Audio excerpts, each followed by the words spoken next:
Hey, what's up, YouTube? It's Richie from Boston. It's the 12th of February. It's 2019.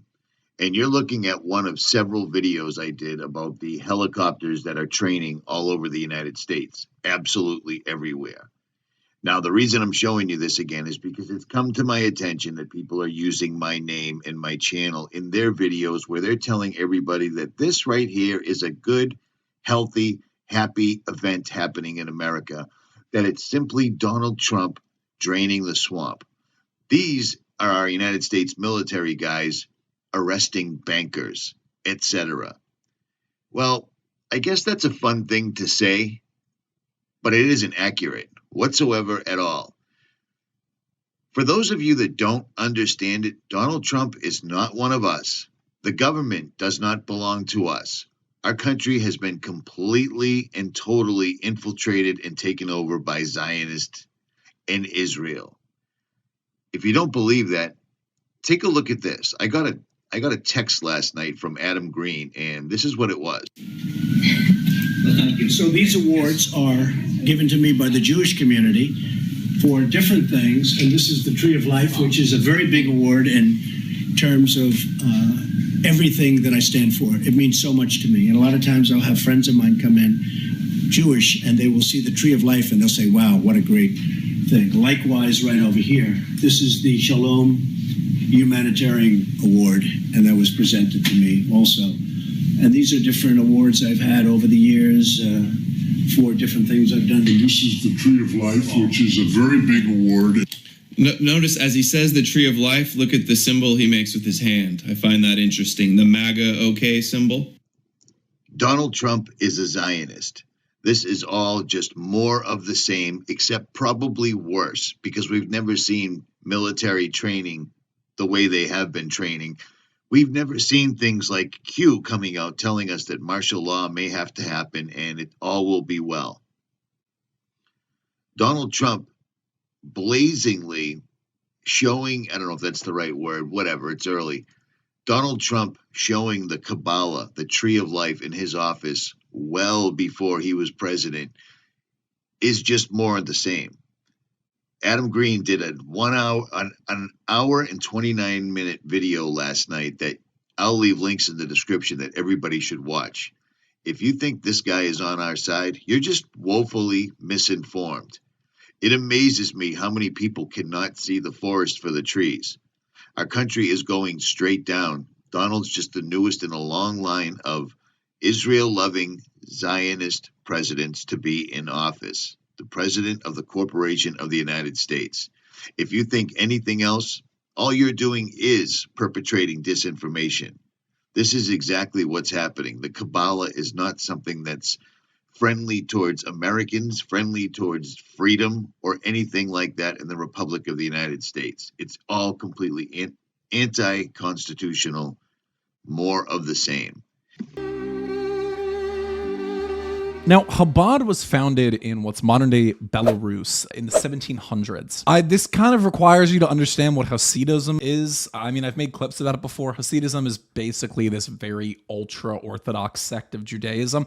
You know, the guys with the funny hats and the curls, those are Hasids, usually. That's basically what it is. Hasidim is just like a grander movement. Saying Hasidism is kind of like saying Christian. Like there's a lot of different ways you can skin that cat, or I guess sacrifice that chicken. More on that later. But we are focused today on Chabad, which is a dynasty. Basically, all of the Hasidic dynasties are like these families of influential rabbis from like hundreds of years ago that have continued into today and have codified their own rules, their own beliefs, their own legal perspectives in terms of like religious law.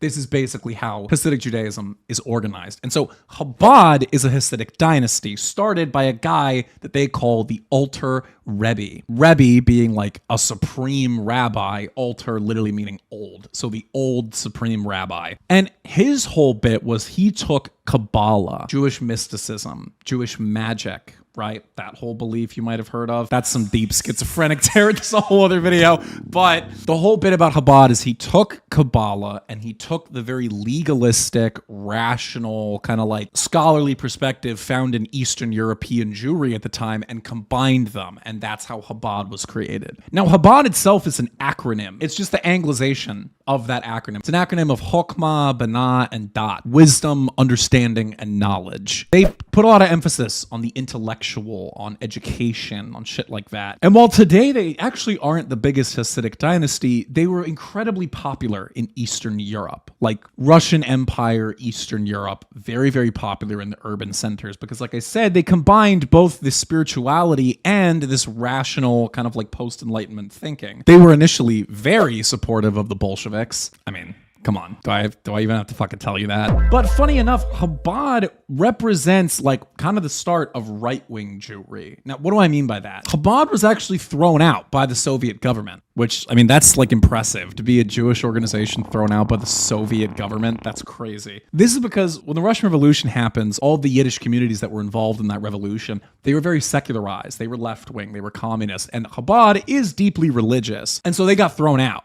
Like immediately, and they ended up moving to America. They set up shop in Brooklyn, and specifically in a place called 770. This is their main building that's been the headquarters of the Global Chabad Network for decades now. They set up shop there and have been there ever since. Now, this is a very powerful group, and we have to ask the question, why? The answer lies in three things: the collective, the property, and the power. First off, the collective. They pool their money, basically. They run a series of nonprofits and series of charities, which effectively all of their adherents donate money to, which kind of ends up tallying up to a certain percentage of their income. And so they're pooling their money consistently. Like you'll see shit where, like, legally speaking, they were gifted a $3.8 million building. Like one of their adherents gifted it. Legally. Second, they like own most of Brooklyn. Like most of Brooklyn falls under them in some capacity in terms of property ownership. And finally, power buying. They bought a lot of power. When you look at the original start of like the Israel lobby, all of it goes back to Chabad hands and Chabad money. Specifically,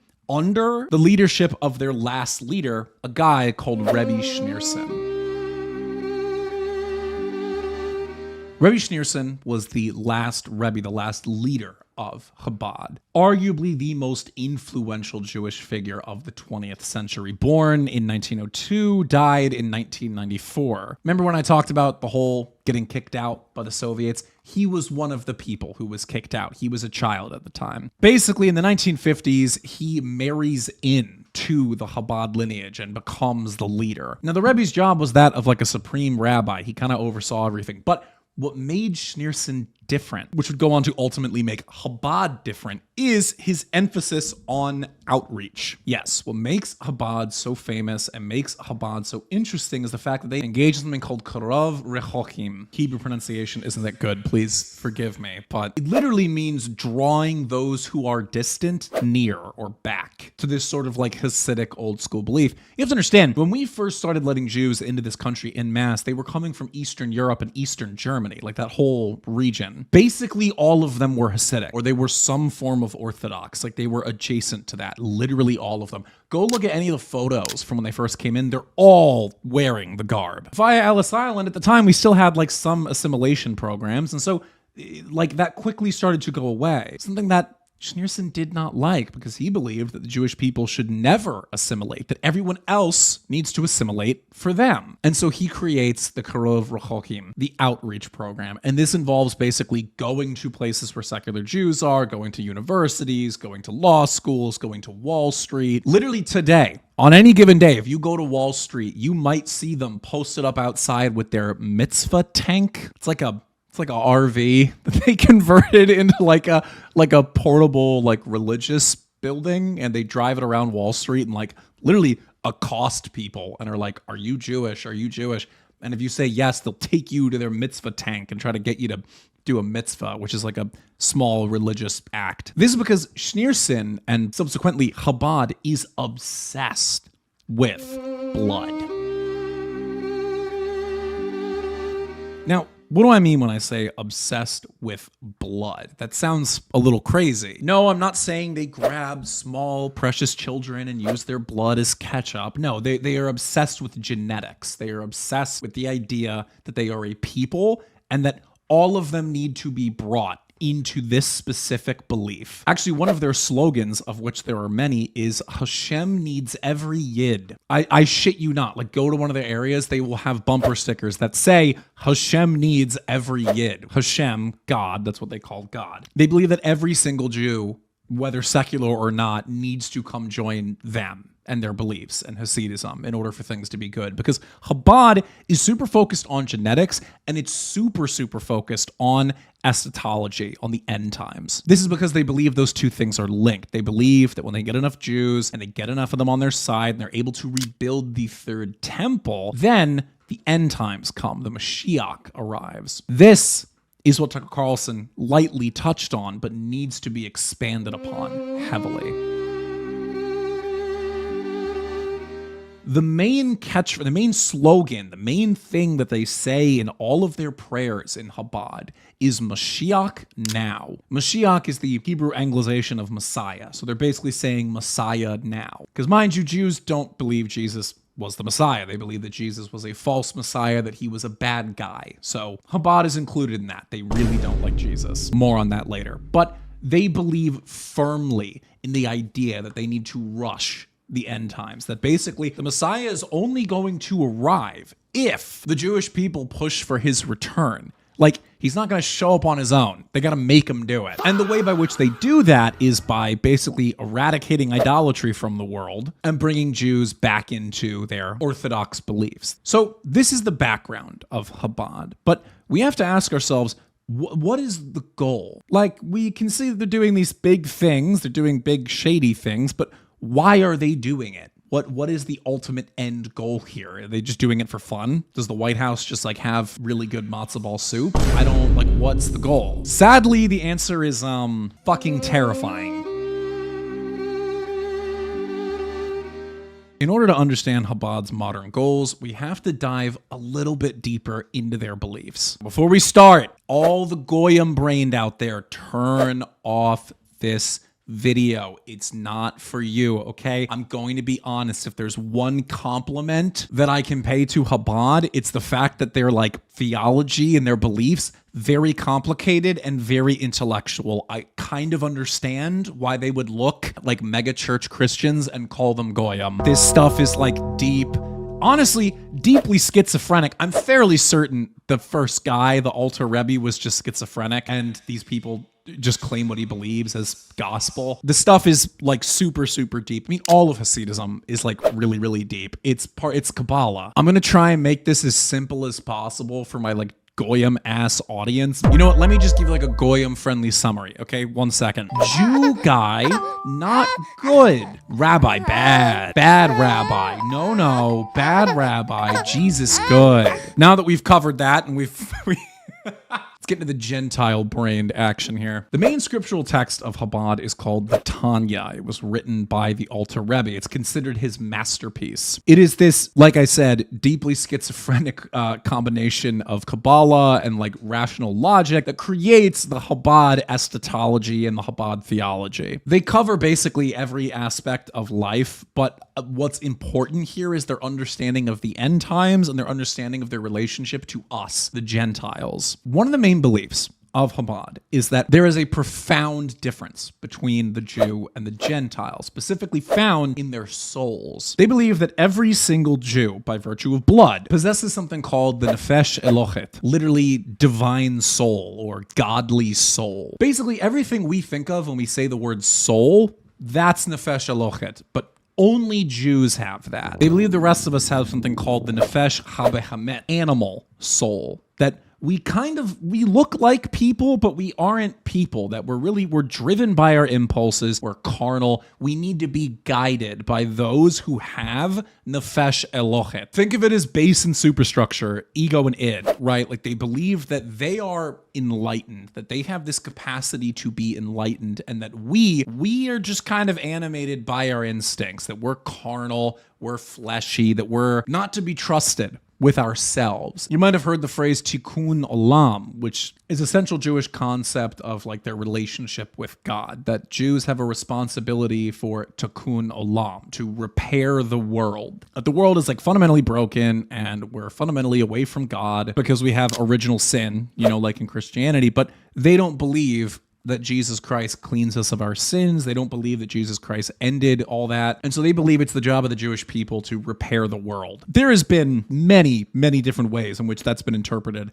Chabad specifically interprets that in saying that Gentiles, we can't rule ourselves. They view it as a burden. That's honestly, I'm going to rant here for a second. That's how disgusting this is. They view that their responsibility before their God is that we, the Gentiles, that we are so much lesser that we can't be trusted with ruling ourselves, that they have to take the reins from us for our own good. And that they don't consider it like an enslavement of us because, we should be so lucky. We should be so lucky to be enslaved by these people. That's what they believe. That they basically have a burden to take over us, a burden to rule over us, because we have the nefesh habahamat, we have the animal soul, and they have the nefesh elochet, they have the godly divine soul. We are not ensouled like them, that they're smarter than us, they're better than us. This is a fundamental belief of Chabad, but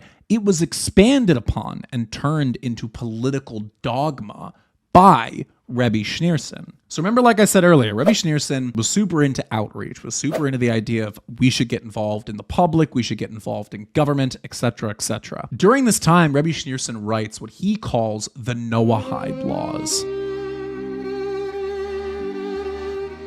Little background, Noahide is in reference to Noah, like Noah's Ark, and then the covenant that was made by God that he would not destroy the earth again, the rainbow, all that whole story. Rebbe Schneerson writes the Noahide laws, which are basically 7 laws that he says the Gentiles should keep. If the Gentiles can keep the 7 laws and stay out of the Jews' way and let them have power and let them take over governments and let them operate politically, then they can repair the world and they can bring on the Messiah. So what are the Noahide laws? Do not worship idols, number 1. Respect God and do not blaspheme his name. Respect human life. Don't murder. Do not commit immoral sexual acts. Do not steal. Create courts of justice, like pursue judicial justice. And do not eat the flesh of an animal that is still alive. Those are the 7 Noahide laws. Now, these sound kind of basic. Like, this just kind of sounds like the rules you hear in, kindergarten. Like, it's not anything crazy, but what's sinister about that? You have to remember that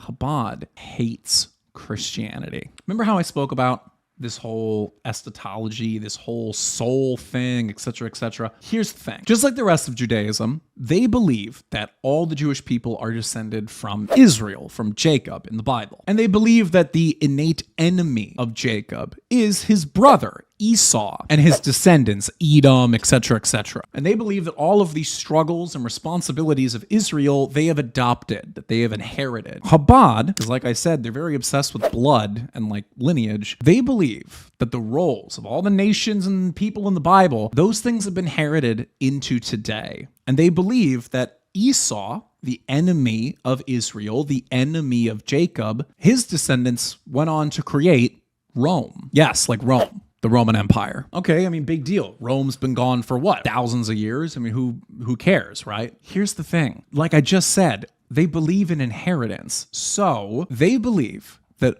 Rome is the inheritor of this great conflict that they have. So much so that Rome went and destroyed their temple. So they really don't like Rome. I literally made a whole clip about how they literally travel to Rome and they travel to the Arch of Titus, the big arch that commemorates the destruction of the temple, and they spit on it. Really, really don't like Rome. Here's the thing though. Rome was Christianized. They believe that the church took on the legacy of Rome, i.e. the legacy of Esau. Yes, they see Christianity, more specifically Europe, all of the former Roman territories, the now Christian, European, white territories, as their enemy. Do you see where I'm going with this? They have 2 top directives: to get other Jews to join them and to specifically and actively de-Christianize the West. Their goal is to de-Christianize the West. And so the reason that Schneerson came up with the Noahide laws isn't because he was just doing it for fun. He created a new religion, one that can be practiced without you even knowing it, that centers the Jewish people as the center of the world, as those that we should listen to. That's crazy, right? How would they de-Christianize the West? How would one group do that? Ask yourself, when did the West start becoming secularized? I mean, you could argue maybe in the 60s, but no, you still had things like, the moral majority forming and all these other, kind of evangelical Christian stuff. So when did the West start becoming secular? When did the West start making like Jews the center of our everyday life? One could say it was probably like under Reagan at the start of like codified neoconservatism, right? Makes sense. Reagan was kind of our first like explicitly a neoconservative president. He fundamentally changed a lot of our country, introduced a lot of policies that kind of wrecked America's productive capacity, et cetera, et cetera. It makes a lot of sense, right? I'm going to read you a statement from President Reagan, April 3rd, 1982. Amid the distractions and concerns of our daily existence, it is appropriate that Americans pause to reflect upon the ancient ethical principles and moral values which are the foundation of our character as a nation. We seek and steadfastly pursue the benefits of education, but education must be more than factual enlightenment. It must enrich the character as well as the mind. One shining example for people of all faiths of what education should be is provided by the Lubavitch movement, headed by Rabbi Menachem Schneerson, a worldwide spiritual leader who will celebrate his 80th birthday on April 4th, 1982. The Lubavitcher Rebbe's work stands as a reminder that knowledge is an unworthy goal unless it is accompanied by moral and spiritual wisdom and understanding. He has provided a vivid example of the eternal validity of the 7 Noahide laws, a moral code for us all, regardless of religious faith. May he go from strength to strength. In recognition of the Lubavitcher Rebbe's 80th birthday, the Senate and the House of Representatives of the United States and Congress assembled have issued House Joint Resolution 447 to set aside April 4th, 1982 as a national day of reflection. Yes, the Noahide laws entered our government with the express purpose of de-Christianizing the West. Ever since the 1980s, we have been further and further de-Christianized, further and further secularized, but most importantly, further Judaized. This is because they believe in order to bring about the Messiah, they have to defeat Esau. They have to destroy Edom, i.e., they have to destroy Rome. And they do that only by destroying the belief of Christianity and by destroying Esau's descendants, i.e., people who look like me, people who maybe look like you. Are you starting to get it? Are you starting to put the pieces together? This is an organization that wants the de-Christianization of America and wants the removal of Europeanness from America. This is the group pushing for that. This is them. Everything you think of when you think of this type of group, it's them. And so with all of this in mind, we come to today. How does this matter today? Like what is going on today and how is this being played out today? We know that now the Noahide laws are in our government. They're effectively trying to change the religion of America into this Noahidism because they don't believe in Christianity and they see Christianity as the enemy. But what does this all do? Well, the goal of this has always been the end times. It's been the arrival of their Mashiach, of their Messiah. That's why they're doing all this. And so part of their belief is that the temple has to be built, that Israel needs to build the temple. So what does that mean for their political support? Chabad is deeply supportive of Israel and the IDF. Like Tucker Carlson mentioned, all of those like temple patches came from Chabad. Yes,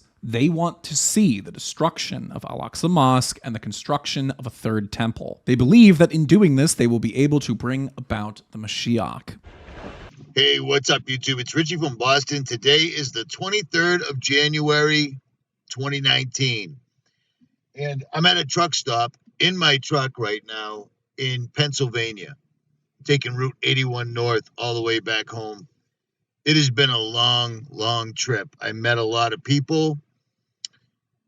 I met a lot of other YouTubers, so forth and so on. And I met a lot of insiders. And sadly, they just can't go on record. But whatever. Meeting them, talking to them, and understanding that we weren't on the wrong path. NASA is completely a fraud. Boston Dynamics, all the companies that own Google, making robots, human replacements, artificial intelligence, etc., and blah, blah, blah. We weren't wrong. But for the first 400 miles or 300 miles I've driven today, I've been listening to a lot of this channel right here. It's called No More News with Adam Green. And he covers an awful lot of stuff that literally prove why it is Israel isn't what people believe it is and why they're such a risk to America. In this particular video called The Jerusalem Conspiracy that he put out, it sounds an awful lot like the video I put out in January 27, 2017. And it was called Trump Will Usher in the 7 Noahide Laws for the One World Religion. Now, why is it that George Herbert Walker Bush, why is it that Donald Trump, why is it that George W. Bush, these guys all signed the Noahide laws into existence or held them up or whatever? Noahide laws basically make Israel the make-believe state that people believe has something in the world to do with the Bible, but it does not. It doesn't. Not at all, not even a little bit. But you're going to have to figure that out for yourself because I can't tell you everything right now. My point being is,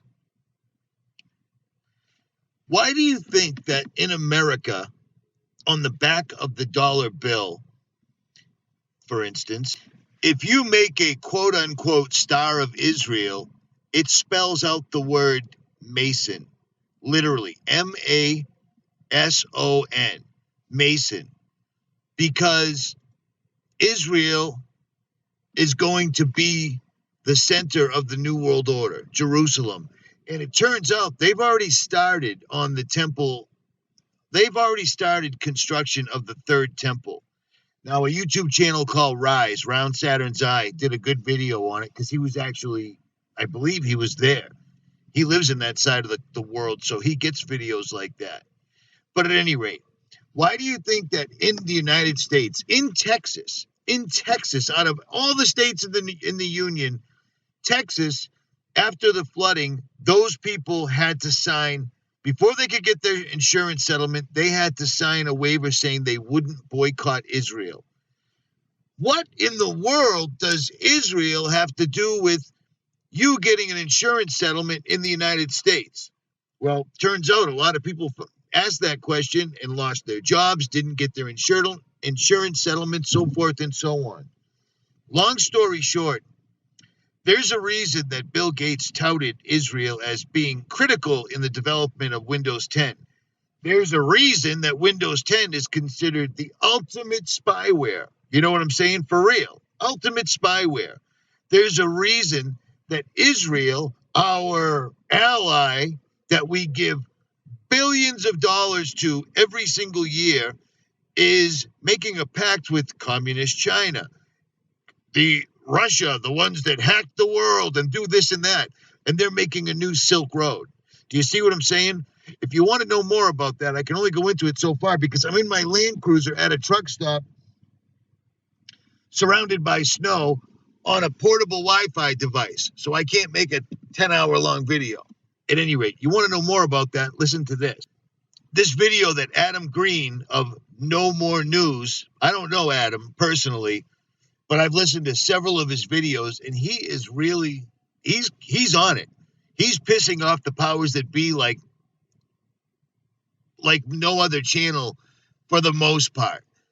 There's a reason that I have to put up these Al Jazeera documentaries that show how Israel has been spying on Americans all the way down to the schooling level, colleges and high schools. There's a reason I had to put that up on my Vimeo channel because YouTube just ain't having it. They're not allowing it. It's not going to happen. If you want to know more about this, I'll leave links to the video that I made that said Trump will usher in the 7 Noahide laws for the one world religion.